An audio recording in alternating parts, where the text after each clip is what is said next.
match area. I think it's a really close matchup. Junk versus Jund. Every time we've seen the Junk Aristocrats deck play, it's so dependent on in what order it draws its cards, which combination of cards it draws, and some cards, especially a card like Varolz, is so good against really the Jund deck. So I think it really hinges on the Varolz. I think Bonde has a little bit of an advantage. Sure. It might even come down to how many Miracle Bonfires there are. Yeah, that too. All right, so Bonde leads off with a Godless Shrine, takes 2 damage, pays 2 life, everyone look at it, but plays a Doom Traveler, you know? Yep, good turn 1. Yeah. It's really important for the Junk Aristocrats deck to play on curve. To exactly. Really curve their opponent out, put them on the back foot so its scrappy little 1/1s are not outclassed later. Yeah, it doesn't really matter what you have on turn 1, whether it be a Doom Traveler or a Young Wolf, you just want something on turn 1. Right. That's really important. You're able to protect your Cartel Aristocrat, you're able to go Blood Artist into, Voice of Resurgence here, for example, so just a really good draw. Yeah. Doom Traveler voice great against Jonathan Morawski. He needs a Pillared Flame. That would be his ideal turn 2 here. Farseek would be pretty good too. Yeah, it looks like he drew an Olivia Voldaren. A strong card, a lot better when he's able to cast them on turn 3, which is not going to be the case. He's going to have to wait until turn 4. And another voice off the top. Wow. I really wonder what hand Jono kept here. Without a Pillar, without a Farseek. You actually saw his face when the camera, he kind of get and I do see a Rakdos return in his hand, something that you don't really want against a Junk Aristocrat deck. They play out their hand pretty fast. I'm going to have to ask him about this hand after this match because this looks really sketchy. Yeah, we'll see. Would you play a voice here or would you play a Cartel Aristocrat? He goes with a Cartel Aristocrat. What do you think about playing a second voice? I think I would like that better. Yeah, I think so too. Morawski can't Miracle a Bonfire yet for your whole board, so why not play another voice? Next turn play the Cartel for a little more protection. Maybe, I mean, there's no way that Michael's just gonna lose his voice just to make an elemental this turn. I think that's pretty much out of the question. No way.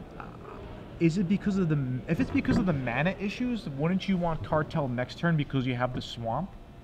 Yeah, I think so. Kind of interesting sequencing. I'll be interested to ask him about that. Yeah, definitely. Just to run you down Jono's list real quick here in terms of his removal suite. Sure.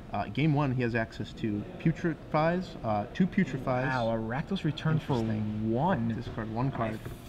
I see a Tragic Slip, I see a voice. What's that last card? Varolz? Varolz? Yeah. I don't think I want to lose a Varolz.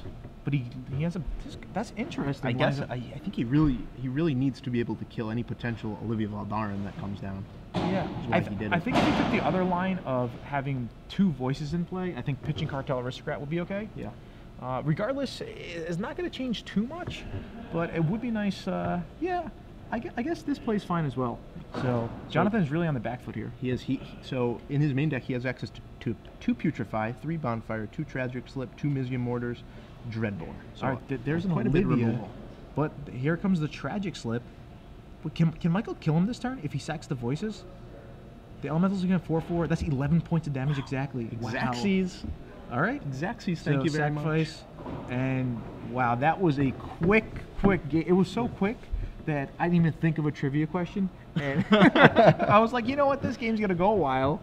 But that's crazy. It's all right. I have one prepared. So Zach's always prepared for the trivia question. Now remember, if you guys want to try to win some free premium, tweet at SCG Live. That's right. You know, you could hashtag. Yeah, the hashtag is the important part. You have to use the hashtag. It's going to appear right down there in the middle there. SCG Premium. SCG Premium. That's the one you need. Yeah. You can tweet at me. You can tweet at Gerard. Yeah, tweet at us. Matter. Add us on. Why not? We had a bunch of tweets today, but we could always use more tweets. There you go. You know? All right. So, Zach, what's the question for everybody out there? So at the Grand Prix in Miami last week, the one that Star City Games ran, the one that Reed Duke won. Yep.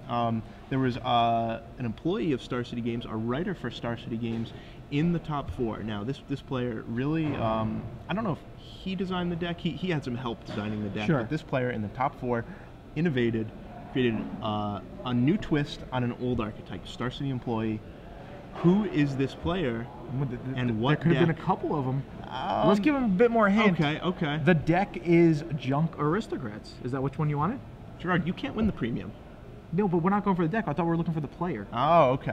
What were we looking for? The deck is Junk Aristocrats. you have to get the player. You have to get the player. So now. Okay. You don't need the deck, I suppose. Get the player who top 4'd the Grand Prix last week in Miami. He's a writer for Star City. Junk Aristocrats. And he's on the premium side, so if you win this, you get to read his stuff.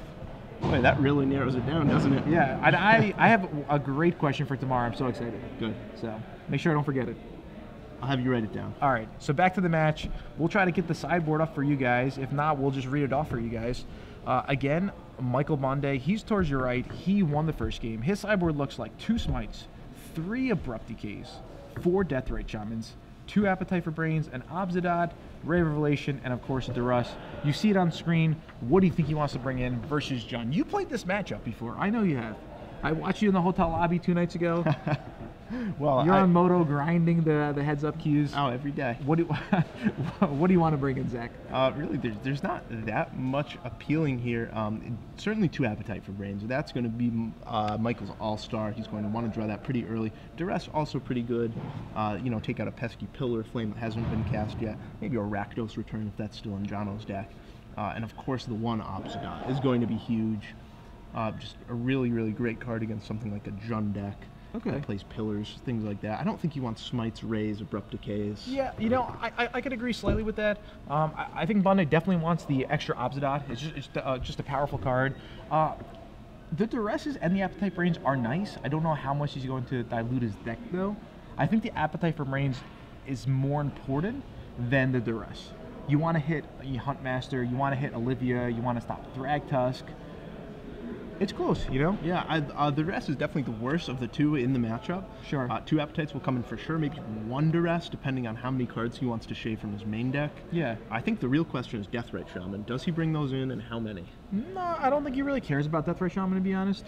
I think Deathrite Shaman is mostly against just the Junk Reanimator deck. Okay. Versus a deck like Jonathan's, which has Bonfire of the Damned, it's also could be a liability. Yeah, exactly. So what do you think about Jono? Is there anything that he really wants to do to the deck? I know he wants to take out those Rakdos returns there. I mean, you saw that game. On turn 3, just Rakdos returned for what? Right. Just because he had nothing else to do.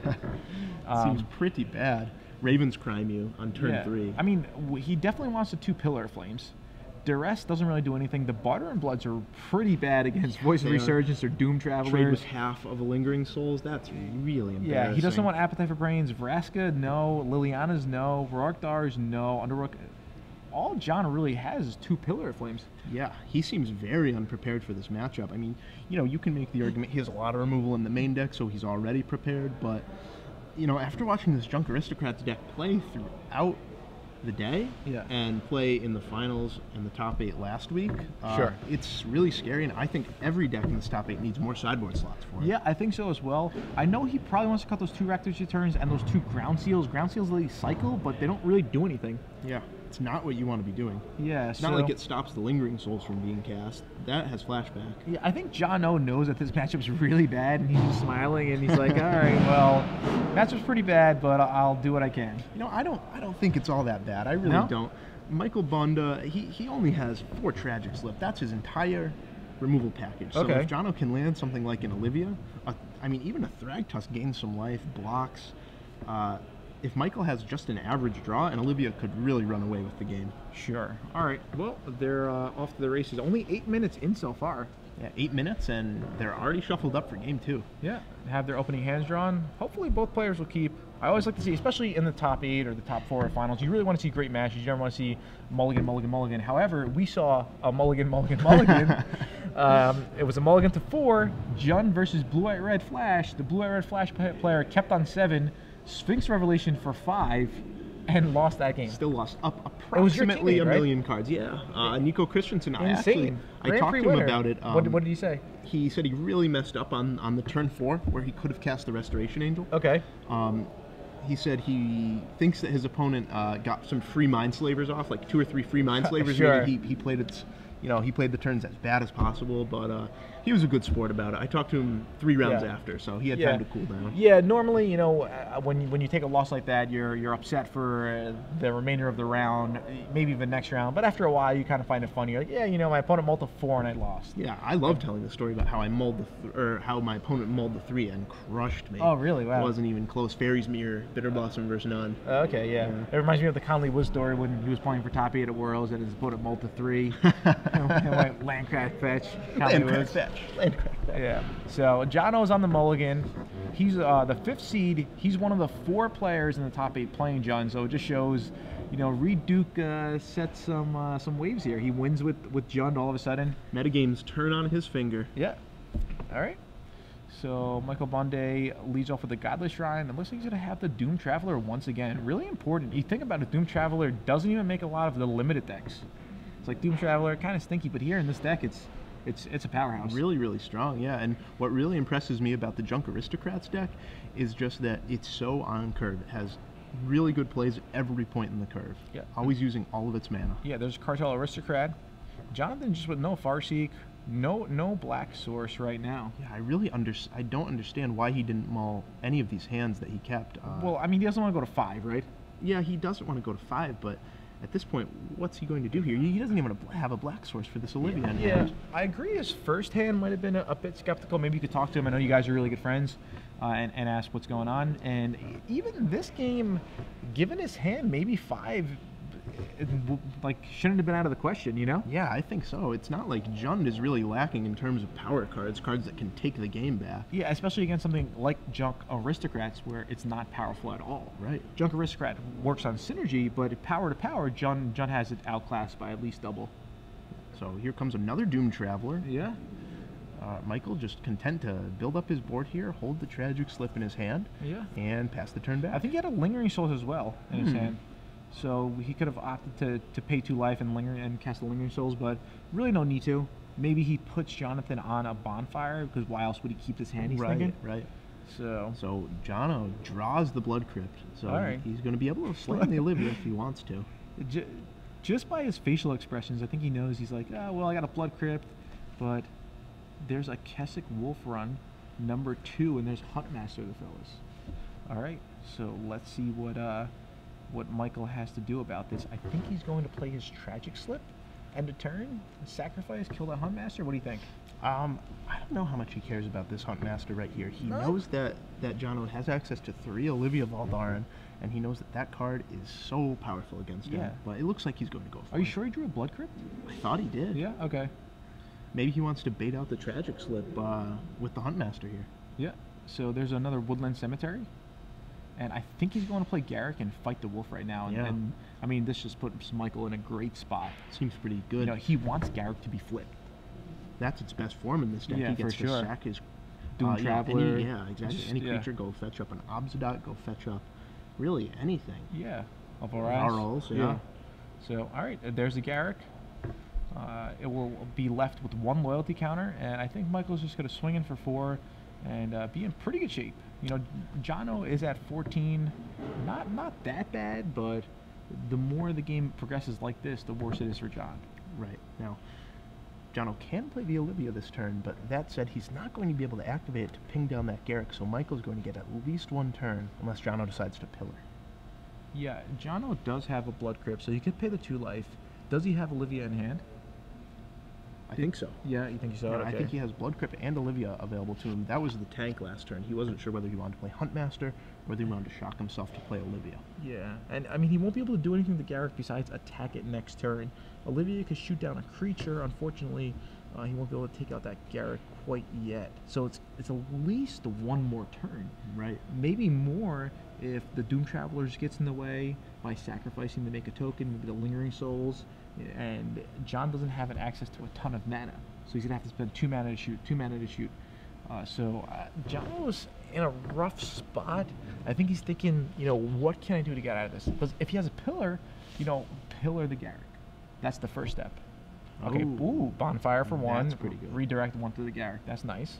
Yep, so that's going to save the Cartel Aristocrat, or rather give it pro-red, just in case. Just for value, I guess. Right. And the Doom Traveler will die, but it'll be replaced with a 1/1 Spirit token. Yeah, so Jono now gets to play his Blood Crypt tap, save 2 life. Yeah, he does have an Olivia in hand, you're right. Really, so he, you know, at first it looked pretty bad for him. 2 Wolf Run, 2 Rootbound Crag, but he's within reach of stabilization here. Yeah. And this is where Junk Aristocrats would love to have more and more. I said it so many times today, more and more Obsidots. Right. That card is so good. Imagine if he could slam that card here. Yeah. Well, John would be on them. I mean, you just made 2 life, maybe. 5 mana. Oh, okay. I think he's going to go for Lingering Souls Flashback. Okay. Is that what it is, you think? Looks like it. Or is it Varas? Oh, Varal's Scavenge. All right, and he's got a scavenge. Double scavenge. Okay, ooh, wow. Make the Cartel Aristocrat a 4/4. That's pretty nice. Yeah, that's pretty huge right there. All right, so John's going to go to 9? With Spirit Token backup for the sacrifice, this is pretty good for Michael. All right, what can Jono do? Let's see. He'll start by drawing a card for his turn. A Thragtusk? Wow. Ooh, I called it. How about that? Thragtusk would help a little here, right? Yeah, it's going to gain him some life. It's going to keep the Virals at home. It just puts a big body on the table. Right, it can take up the Spirit Token. I mean, little does Jono know, though, that Michael's last card is Lingering Souls. Yeah, I mean, it's not really going to do... I mean, it's not going to take out the Spirit Token. I mean, maybe Michael will block, you know, if it gets to a point where he's worried about life totals. Right. It's a start. Yeah, you're definitely right here. Get 5 power on the board at least. Yeah, he might opt not even to play Thragtusk. Might go Pillar. Oh, he has a Pillar. Yeah, Olivia. Oh, okay. So it looks like... Is he not going to regenerate? You could regenerate from Pillar. Yeah, it exiles, but it does allow regenerate. I think I would want to regenerate. Interesting. He could have sacrificed the Spirit to regenerate the Vorax. Is that correct? I believe so. Okay, kind of interesting maneuver there. Let's see. Pillar Flame deals 2 damage to target creature. Yeah, so he could have regenerated. Yeah, I guess sacrifice another creature to regenerate. Either that was one of the very first misplays we've seen Michael make today, or he just wants to keep 5 power on the board to keep Jono on a 2-turn clock. I think it was probably a misplay. We could definitely, you know, maybe he'll win the tournament and we'll interview him and ask him about it. Yeah, a 2-turn clock versus a 3-turn clock versus a Jund deck is a pretty big deal. Yeah. So he made the Cartel Aristocrat Pro Black. Not really going to have a relevance here. Right.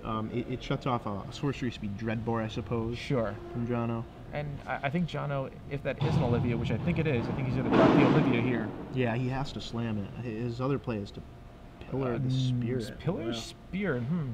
Okay. Yeah. It's kind of interesting. I guess he's going to be really upset to find out that Michael's last card is Lingering Souls. Yeah, I would have gotten the Olivia out there. Oh, and he drew a Voice. Maybe you just go Voice Lingering Souls instead of going Lingering Souls Flashback. Right, to play around any kind of bonfire shenanigans. Yeah, I think that's definitely a fine line. There's a Voice. And there is a Lingering Souls. I mean, maybe Jono was trying to play around a Tragic Slip. Okay, at some point though, you have to play your card. Jono might just die here with his best card still in hand. Yeah, Olivia is the best weapon against Junk Aristocrats here. So, and if you thought maybe he did have a Tragic Slip, why not get down the Thragtusk, gain some life, and put a 5 power guy on the board, which combos well with your Wolf Run, right? So Jono, Thragtusk comes into play, 10 life. Right. Still not in great shape, but it's a start.